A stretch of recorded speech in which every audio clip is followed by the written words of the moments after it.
वर्ग 12वी विषय समाजशास्त्र प्रकरण पहिले भारतीय समाजाचा परिचय या पहिल्या प्रकरणामध्ये विद्यार्थी बंधूंनो आपण प्राचीन काळातील आणि मध्ययुगीन काळातील धर्म, त्यांची शिकवण, त्यांचा उद्देश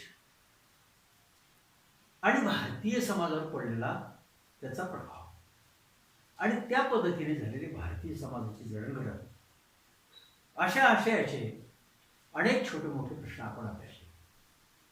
तेव्हा आजच्या या तासाला आपण भारतीय समाजाचा परिचय या पहिल्या प्रकरणामध्ये वसाहतकालीन भारत या भागामध्ये आपण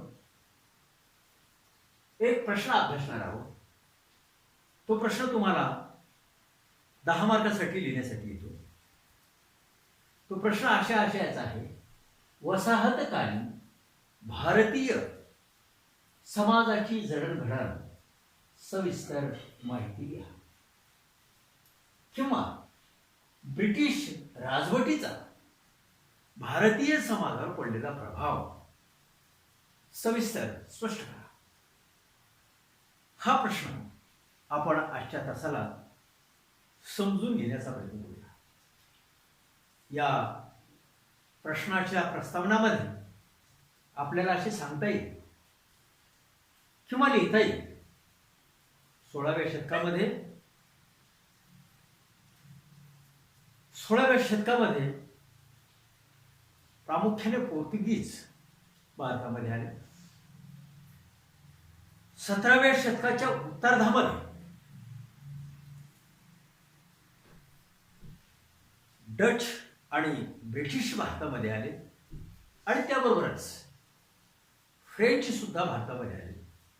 परंतु फ्रेंचचा प्रभाव फक्त दक्षिण भारतापर्यंत मर्यादित होता, पण ब्रिटिश ईस्ट इंडिया कंपनीचा प्रभाव संपूर्ण भारतभर होता. हे सर्व परदेशी एका व्यापाराच्या उद्देशाने भारतामध्ये आले आणि त्यांची ध्येय धोरणे, त्यांचे विचार, त्यांची संस्कृती त्यांनी भारतीय समाजामध्ये रुजविण्याला प्रारंभ केला आणि भारतीयांनी सुद्धा त्यांची संस्कृती, त्यांचे ध्येय धोरणे, त्यांचे विचार आत्मसात करण्याला सुरुवात केली आणि त्यामुळे भारतीय समाजाच्या अगदी वेगवेगळ्या क्षेत्रामध्ये कमालीचा प्रभाव पडला आणि त्यानुसार भारतीय समाजाची नव्याने जडणघडण होत गेली. असे आपल्याला या प्रश्नाच्या प्रस्तावनेमध्ये आपल्याला होते. हा प्रश्न सविस्तररित्या समजून घेण्यासाठी काही मुद्दे आपल्याला समजून घ्यावे लागतील. त्यामध्ये प्रथमतः नंबर 1चा मुद्दा आपण स्पष्ट करण्याचा प्रयत्न करूया. शिक्षण पद्धतीतील बदल. पहा, वसाहतकालीन भारतीय समाजामध्ये भारतातल्या शिक्षण पद्धतीमध्ये आमूलाग्र बदल झाला. काय बदल झाला तो बदल नंबर 1 मध्ये आपल्याला शिक्षण पद्धतीच्या बदलामध्ये नंबर 1चा बदल सांगता येईल की सर्व जातीच्या, वंशाच्या, धर्माच्या मुला-मुलींना अगदी शिक्षणामध्ये प्रवेश घेणे शक्य झाले. कारण वसाहतकालीन पूर्व भारतीय समाजात शिक्षण हे फक्त एका विशिष्ट वर्गाची मक्तेदारी होती, एका विशिष्ट वर्गापर्यंत मर्यादित होते. ते शिक्षण वसाहतकालीन भारतीय समाजामध्ये सर्व जाती धर्माच्या मुला-मुलींना मिळणे शक्य झाले. हा एक क्रांतिकारक बदल शिक्षण क्षेत्रामध्ये झालेला दिसून येतो. शिक्षण क्षेत्रातील आणखी बरेचसे काही बदल आपल्याला सांगता येईल. त्यामध्ये उच्च शिक्षणामध्ये प्रामुख्याने इंग्रजी भाषेचे फार मोठे महत्व वाढले. इंग्रजी भाषा ही संपर्काची भाषा बनली. इंग्रजी भाषा ही ज्ञानाची भाषा बनली. आणि त्यामुळे भारतीय समाजामधील काही गटांनी ही भाषा आत्मसात केली आणि आपला एक प्रभाव निर्माण केला. आणि म्हणून उच्च शिक्षणामध्ये आजही सुद्धा भारतीय समाजामध्ये इंग्रजी भाषेचे महत्व अद्वितीय आहे असे म्हटले तर वावगे ठरणार नाही. हा दुसरा बदल किंवा हा दुसरा प्रभाव ब्रिटिश राजवटीचा भारतीय समाजावर पडलेला दिसून.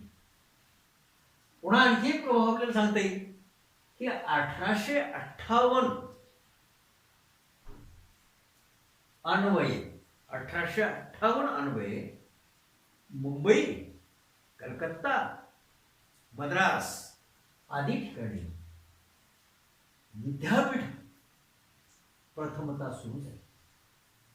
हा एक आमूलाग्र बदल शिक्षण क्षेत्रात. भारतीय पारंपरिक शिक्षण पद्धती ही धार्मिक अधिष्ठानावर आधारित होती. तर त्या धार्मिक अधिष्ठानावर आधारलेल्या शिक्षण पद्धतीला फाटा देण्यात आला आणि भारताच्या किंवा भारतीय समाजाच्या भौतिक उन्नतीसाठी गणित असेल, विज्ञान असेल, समाजशास्त्र असेल, इतिहास असेल असे नवीन विषय सुरू झाले की ज्यामुळे भारतीय समाजाच्या भौतिक उन्नतीसाठी ते उपकारक ठरले. अशा पद्धतीने नवी शिक्षण पद्धतीची मांडणी भारतीय समाजामध्ये होती. या ठिकाणी एक विशेष असा मुद्दा आपल्याला सांगता येईल की भारतीय समाजामध्ये एक ब्रिटिशांच्या शिक्षण पद्धतीमध्ये शिक्षण घेणारा एक नवा वर्ग निर्माण झाला आणि त्या वर्गाने भारतीय समाजामध्ये प्रामुख्याने विज्ञानवादी दृष्टिकोन असेल, मानवतावादी दृष्टिकोन असेल आणि धर्मनिरपेक्षता असेल, ही मूल्य प्रामुख्याने भारतीय समाजामध्ये रुजविण्याला प्रारंभ केला. ही मूल्य भारतीय समाजामध्ये रुजायला सुरुवात झाली आणि त्या मूल्याच्या आधारावर नवीन शिक्षण पद्धती भारतीय समाजामध्ये निर्माण झाली. अशा पद्धतीने वसाहतकालीन भारताच्या जडणघडणीमध्ये शिक्षण पद्धतीमध्ये झालेला बदल हा अत्यंत लक्षात ठेवण्यासारखा आहे. दुसरा मुद्दा आहे संस्कृती. वसाहतकालीन भारतीय समाजामध्ये सांस्कृतिक बदल मोठ्या प्रमाणात होतो आहे. सांस्कृतिक बदलामध्ये आपल्याला सांगता येईल संस्कृती म्हणजे काय हे आपल्याला प्रथमतः लक्षात घ्यावं लागेल. संस्कृती म्हणजे अगदी सोप्या पद्धतीने बोलायचं जर झालं तर संस्कृती म्हणजे जीवन जगण्याची रीत, संस्कृती म्हणजे जीवन जगण्याची पद्धती, संस्कृती म्हणजे मानवाने भौतिक आणि आध्यात्मिक क्षेत्रात केलेली प्रगती, त्याला म्हणतात संस्कृती. आणि म्हणून या वसाहतकालीन भारतीय समाजामध्ये पाश्चिमात्य विचारसरणीचा म्हणजे पाश्चिमात्य जीवन पद्धतीचा, मग त्यामध्ये पोशाख असेल, भाषा असेल, खानपान असेल, यांचं अनुकरण भारतीय समाजातील एका विशिष्ट गटाने केले. आणि त्यामुळे भारतीय समाजाच्या सांस्कृतिक बदलामध्ये आणि नव्याने भारतीय संस्कृतीमध्ये भर टाकण्यामध्ये सुरुवात झाली. आणि पाश्चिमात्य संस्कृतीचे अनुकरण केले. या अनुकरणाच्या प्रक्रियेला भारतीय समाजशास्त्रज्ञ डॉक्टर एम.एन. श्रीनिवास या अनुकरणाच्या पद्धतीलाच भारतीय समाजशास्त्रज्ञ डॉक्टर एम.एन. श्रीनिवास यांनी पाश्चिमात्यकरणाची प्रक्रिया अशी म्हटलेली आहे. आणि या पाश्चिमात्यकरणाच्या प्रक्रियेमुळे भारतीय संस्कृतीमध्ये कमालीचे परिवर्तन झाले, कमालीचे संमिश्रण होत गेले आणि एक समृद्ध संस्कृती, एक संमिश्र संस्कृती भारतीय समाजामध्ये निर्माण होते. आणि म्हणून या पाश्चिमात्य संस्कृतीचे वर्गीकरण अल-ताज या समाजशास्त्रज्ञांनी केले. 4 प्रकारचे वर्गीकरण केले. ते वर्गीकरण तुम्हाला लक्षात ठेवणे अत्यंत गरजेचे आहे. तर त्यामध्ये नंबर 1 आपल्याला असं सांगते, वेवमूलक वर्गीकरण. वेवमूलक वर्गीकरण यामध्ये मूळ संस्कृतीच्या लक्षणामध्ये घडवून जाते.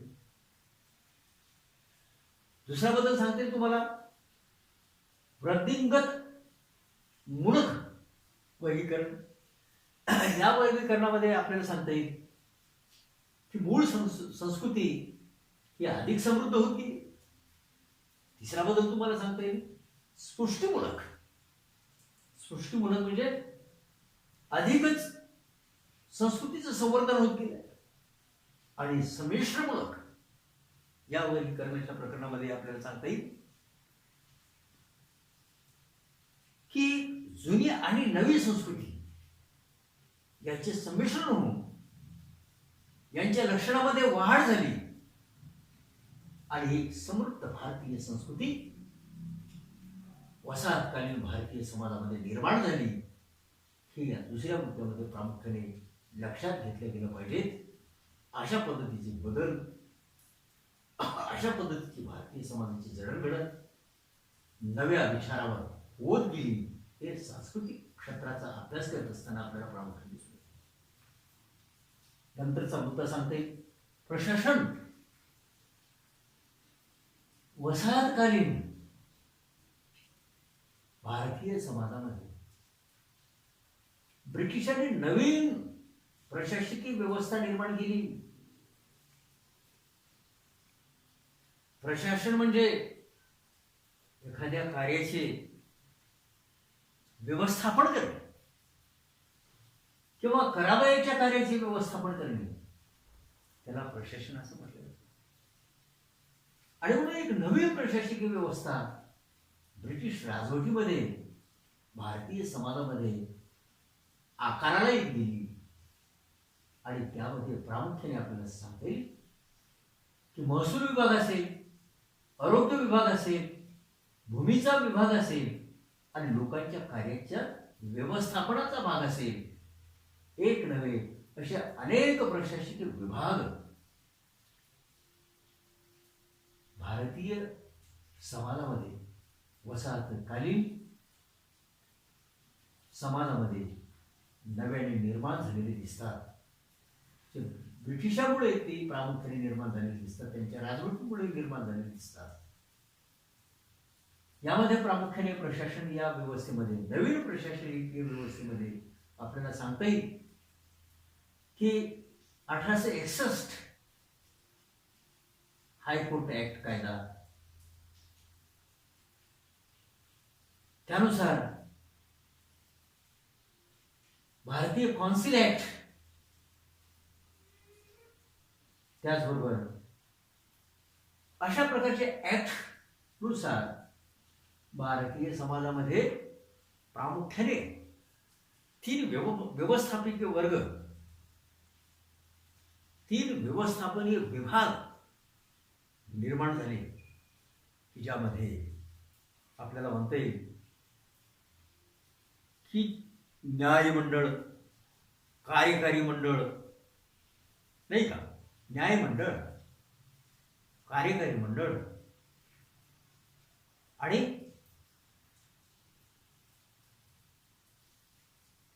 कायदे मंडळ, अशा प्रकारची व्यवस्थापनीय विभाग भारतीय समाजामध्ये निर्माण झाली. आणि याचा परिणाम असा झाला की भारतीय समाजामध्ये लोकशाही शासन पद्धती रुजायला सुरुवात झाली. आणि त्यामुळे वतनदार असतील, जमीनदार असतील, यांचे विशेष अधिकार या नव्या प्रशासकीय व्यवस्थेमध्ये संपुष्टात आले.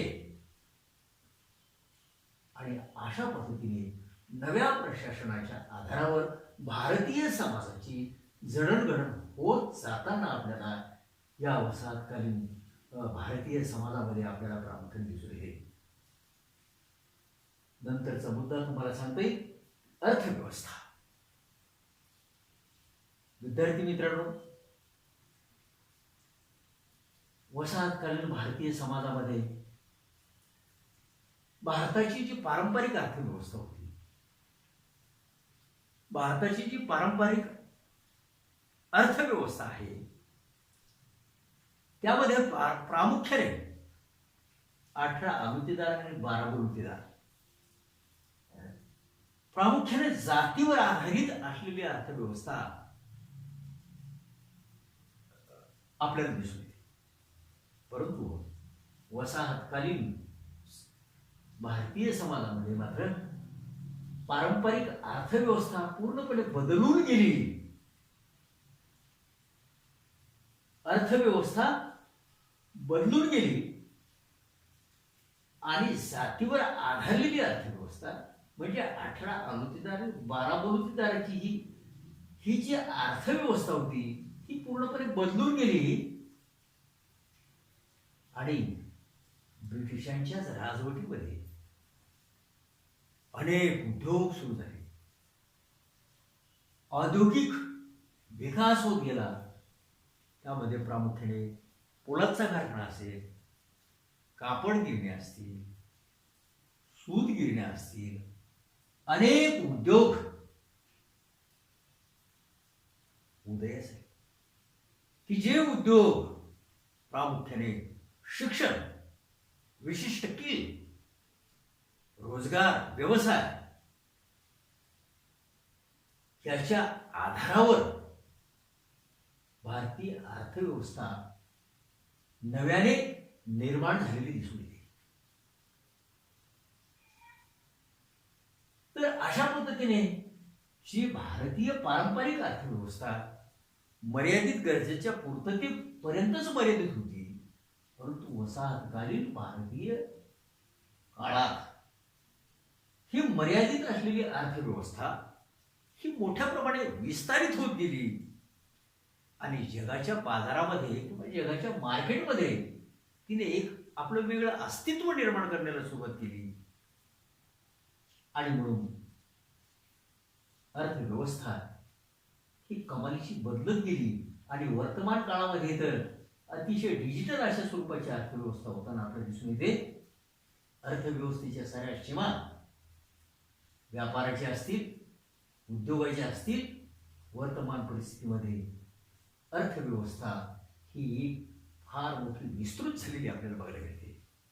त्याच्या मुळाशी प्रामुख्याने वसाहतकालीन भारतीय समाजामध्ये असलेले आर्थिक धोरण हे प्रामुख्याने जबाबदार असले तुम्हाला दिसून येते. नंतरच्या मुद्द्यामध्ये सांगता येईल राष्ट्रवादी चळवळ. वसाहतकालीन भारतीय समाजाची जडणघडण बघत असताना किंवा वसाहत काळातील ब्रिटिश राजवटीचा भारतीय समाजावर पडलेला प्रभाव हा समजून घेत असताना हाही मुद्दा तेवढाच महत्वाचा आहे, राष्ट्रवादी चळवळ. विद्यार्थी मित्रांनो,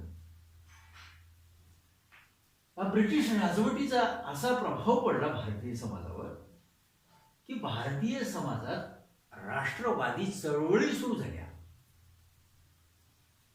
कदाचित ब्रिटिश आले नसते किंवा वसाहतकालीन भारतीय समाजातली जे ध्येय धोरण ज्या ब्रिटिशांनी राबवले ते जर आले नसते तर कदाचित राष्ट्रवादी चळवळीचा उदय भारतीय समाजात झाला असता का नाही हा प्रश्न अद्यापही काही मिळाला असता. ब्रिटिशांच्या शिक्षण पद्धतीमध्ये भारतीय समाजातील एका गटाने शिक्षण घेऊन ब्रिटिश हे भारतीयांचे कसे शोषण करतात, भारतीयांचे आर्थिक शोषण कसे करतात याची जाणीव जागृती भारतीयामध्ये उच्च शिक्षण घेणाऱ्या व्यक्तीने केले. आणि त्याचा परिणाम असा झाला की राष्ट्रवादी विचार भारतीय समाजामध्ये निर्माण होत गेले, राष्ट्रीय चळवळी निर्माण होत गेल्या, राष्ट्राविषयीचं प्रेम निर्माण होत गेलं. आणि त्या बाबीचा परिणाम असा झाला की ब्रिटिशांना चले जाओ ही चळवळ महात्मा गांधीजी यांच्या नेतृत्वाखाली प्रामुख्याने उदय झाली आणि संपूर्ण देशभरामध्ये राष्ट्रवादी विचार, राष्ट्राप्रतीचे विचार, राष्ट्र स्वातंत्र्याप्रतीचे विचार हे अत्यंत प्रकर्षाने या वसाहतकालीन समाजामध्येच पेरले गेले आणि देशभक्त, राष्ट्रभक्त या चळवळीच्या माध्यमातून निर्माण झाले. राष्ट्रवादी चळवळीच्या संदर्भामध्ये आपल्याला या ठिकाणी सांगता येईल की लोकमान्य टिळकांनी सुद्धा असं म्हटलं की स्वराज्य मिळवणे हा माझा जन्मसिद्ध हक्क आहे आणि तो मिळविणारच. अशा प्रकारची देशभक्ती अनेक तरुण घेऊन पुढे आलेत. अशा प्रकारे राष्ट्रवादी चळवळीचे फलित वसाहतकालीन भारतीय समाजाच्या पार्श्वभूमीवरच ते निर्माण होत गेले. हे या ठिकाणी मुख्यत्व करून आपण लक्षात घेतले. त्यानंतरचा मुद्दा आपल्याला सांगता येईल की सामाजिक सुधारणा. वसाहतकालीन भारतीय समाजामध्ये काय सामाजिक सुधारणा झाल्या? भारतीय समाज हा प्रामुख्याने अज्ञान, अंधश्रद्धा, रूढी परंपरा, स्त्री पुरुष विषमता, दैववाद यासारख्या व्यक्ती विकासाला आणि समाज विकासाला आणि देश विकासासाठी मारक ठरणाऱ्या अनेक सामाजिक रूढी परंपरा भारतीय समाजात अस्तित्वात होत्या आणि त्यामुळे सर्वसामान्य व्यक्तीला जीवन जगणे नकोशे झालेले होते. त्यामध्ये स्त्रिया असतील, पुरुष असतील, यांना सुद्धा जाती व्यवस्था असेल आणि त्यामुळे सर्वसामान्य लोकांना मुक्त पद्धतीने श्वास घेणे हे सुद्धा कठीण झाले होते. अशा या परिस्थितीमध्ये भारतीय समाजात ब्रिटिशांच्या शिक्षण पद्धतीमध्ये शिक्षण घेऊन ज्ञान आत्मसात करून भारतीय समाजातील ज्या वाईट रूढी परंपरा आहेत, ज्या वाईट प्रथा आहेत, त्या प्रथा समूळ उच्चाटन करण्यासाठी सामाजिक सुधारणा भारतीय समाजामध्ये करण्याला सुरुवात झाली. मित्रांनो, त्यामध्ये प्रामुख्याने आपल्याला असं सांगता येईल अनेक कायदे सुधारणेच्या माध्यमातून निर्माण करण्यात आले. सामाजिक सुधारणेच्या चळवळी उभ्या राहिल्या. त्यामध्ये प्रामुख्याने तुम्हाला सांगता येईल ब्रह्म समाजाची चळवळ,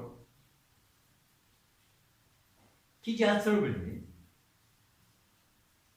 स्त्रियांची स्थिती ही प्रामुख्याने सुधारली गेली पाहिजे आणि समाजामध्ये समता निर्माण झाली पाहिजे, अशा स्वरूपाची भूमिका राजाराम मोहनरायांच्या ब्रह्म समाजाने मांडली. सत्यशोधक समाजाची चळवळ, या सत्यशोधक समाजाच्या चळवळीमध्ये सुद्धा महात्मा फुल्यांनी समाजातील अज्ञान, अंधश्रद्धा, रूढी परंपरा नष्ट करण्यासाठी सत्यशोधक समाजाची स्थापना करून सामाजिक सुधारणेचे मुहूर्त मिळवले. त्याचप्रमाणे डॉक्टर बाबासाहेब आंबेडकरांनी सुद्धा दलित मुक्तीची चळवळ चालवली. त्याचप्रमाणे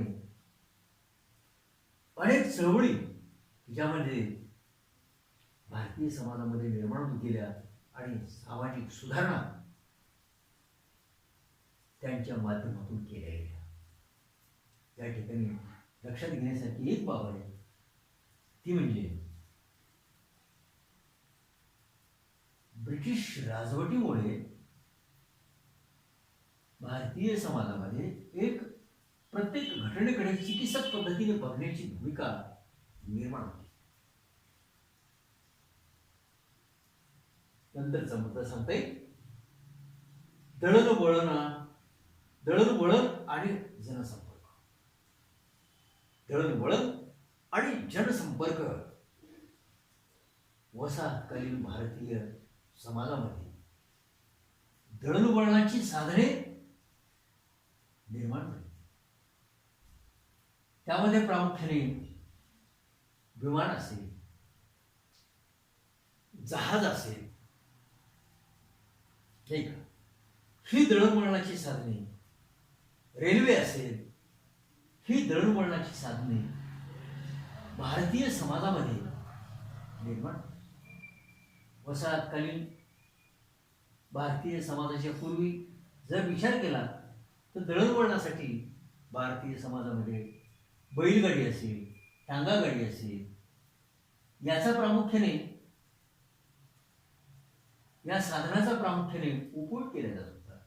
परंतु मध्ययुगीन भारतामध्ये रेल्वे असेल, जहाज असेल आणि पक्के रस्ते असतील की ज्याच्यामुळे भारताच्या कोणत्याही कानाकोपऱ्यामध्ये अगदी सहज आणि सुलभ आयात निर्यात करता येईल, वस्तूची देवाणघेवाण करता येईल,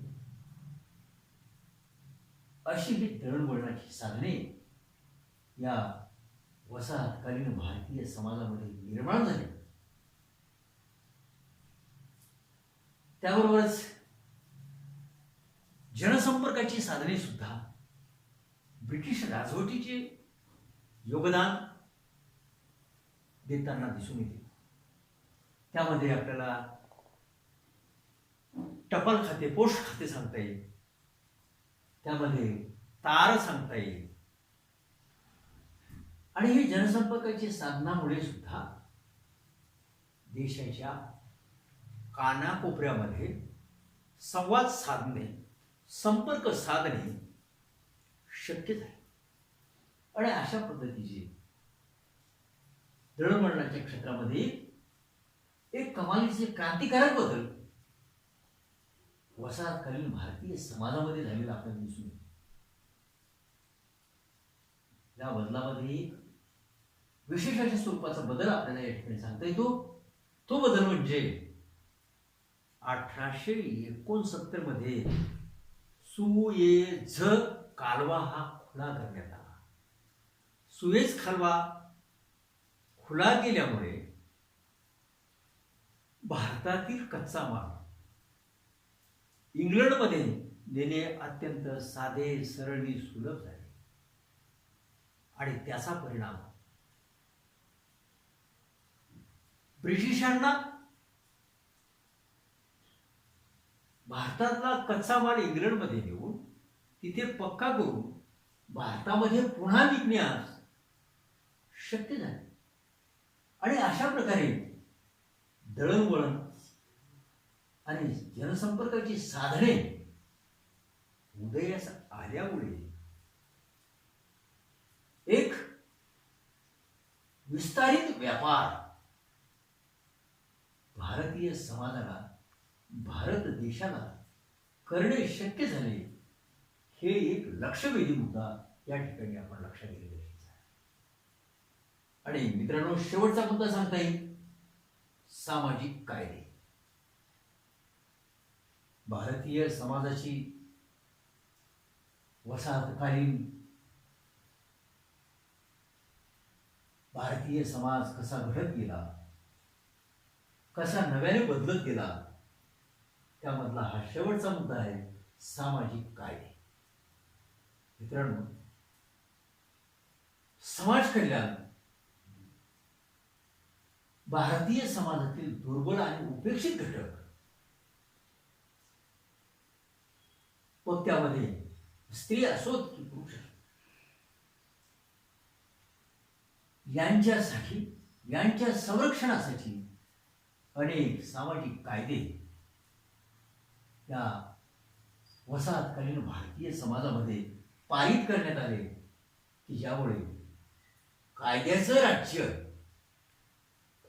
मानवतावादी कायद्याचं राज्य, जनकल्याणाचं राज्य, स्त्री कल्याणाचं राज्य, उपेक्षित वर्गांचं राज्य या सामाजिक कायद्यामुळे भारतीय समाजामध्ये निर्माण होण्याला मदत झाली. त्यामध्ये प्रामुख्याने जी काही महत्वाची कायदे आहेत त्याचा आपण या ठिकाणी उल्लेख करूया. बाकीची काही महत्वाची कायदे आहेत ते विद्यार्थी मित्रांनो समाजशास्त्राच्या अभ्यासाच्या क्रमित पुस्तकामध्ये ती आहेत. ती कायदे तुम्ही अभ्यासा लक्षात ठेवा. या ठिकाणी आपण काही कायद्यांचा मात्र उल्लेख करूया. जसा की 1829 ला सती प्रतिबंधात्मक कायदा लॉर्ड विल्यम बेंटिंक यांनी पास केला आणि भारतीय समाजातील सतीप्रथा ही नष्ट करण्यासाठी किंवा सतीप्रथा ही थांबविण्यासाठी त्या कायद्याची मदत झाली.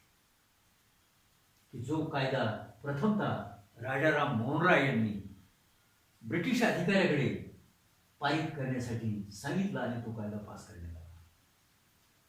त्यामुळे स्त्रियावर असलेली जी गुलामी किंवा स्त्रियावर होत असलेले अत्याचार हे सती प्रतिबंधात्मक कायद्यानुसार 1829च्या सती प्रतिबंधात्मक कायद्यानुसार थांबले. 1856 मध्ये जो कायदा करण्यात आला की स्त्रियांना पुनर्विवाह करता यावा, कारण तत्कालीन भारतीय समाजामध्ये स्त्रियांना पुनर्विवाह करण्याची बंदी होती. 1856 ला म्हणजे ब्रिटिश राजवटीमध्येच 1856 ला पुनर्विवाह कायदा हा पास करण्यात आला. हे सुद्धा या ठिकाणी लक्षात येते. महत्वाचे अनेक कायदे पारित करण्यात आले. यामध्ये स्त्री भ्रूण हत्याचा कायदा असेल नाही का, की स्त्री भ्रूण हत्याचा कायदा सुद्धा या वसाहतकालीन भारतीय समाजामध्ये पारित करण्यात आला. 1929 बाल विवाह प्रतिबंधात्मक कायदा पास करण्यात आला. आणि अशा प्रकारे अनेक कायदे या वसाहतकालीन भारतीय समाजामध्ये पारित करण्यात आले आणि ते भारतीयांनी स्वीकारले. त्यामुळे एका नव्या विचारावर, एका समतावादी विचारावर, एका न्यायप्रविष्ट विचारावर, धर्मनिरपेक्ष मूल्यावर, विज्ञानवादी दृष्टिकोनावर भारतीय समाजाची बांधणी ही प्रामुख्याने वसाहतकालीन भारतीय समाजामध्ये झाली, ब्रिटिश राजवटीमध्ये झाली. हे या ठिकाणी प्रामुख्याने लक्षात घेणे गरजेचे आहे. विद्यार्थी मित्रांनो, या वसाहतकालीन भारतीय समाजातील जे वस्तुनिष्ठ प्रश्न आहेत ते अभ्यासासाठी तुम्ही अभ्यासाचे क्रमित पुस्तक हे अभ्यासले पाहिजे. हे या ठिकाणी प्रामुख्याने लक्षात घ्या.